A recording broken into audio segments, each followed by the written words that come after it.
आज देखें क्या होता है। और अगर आज भी हुकूमत आइन से इनहराफ के ऊपर बज़िद रहती है तो मेरे ख्याल में कौम की तवक्कुआत ये होंगी कि फिर सुप्रीम कोर्ट जो है, अदालत जो है, वो आइन पर अमल दरामद करने के लिए ठोस इक़दामात भी करेगी। लेकिन ये आइन जो है, ये आइन सुप्रीम कोर्ट के लिए नहीं सिर्फ बना हुआ,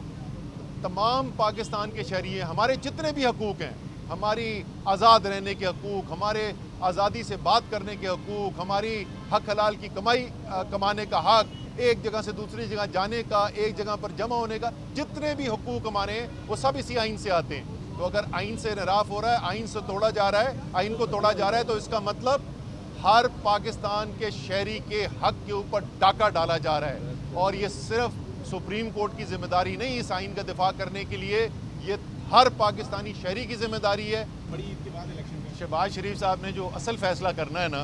कि जो बड़ा वाज़े तौर के ऊपर नज़र आ रहा है कि इस वक्त जरदारी साहब, फजलुर रहमान, मरियम नवाज़, ये तमाम लोग फैसला कर चुके हैं कि शहबाज शरीफ की कुर्बानी देने के लिए वो तैयार हैं। मुल्क के अजीम तर मफाद के लिए शहबाज शरीफ की कुर्बानी दे दी जाए। अब शहबाज शरीफ ने ये फैसला करना है कि वो कुर्बान होने की तैयार हैं, और अगर कुर्बान होना है तो अकेले कुर्बान होंगे, ये सबको साथ लेकर जाएंगे।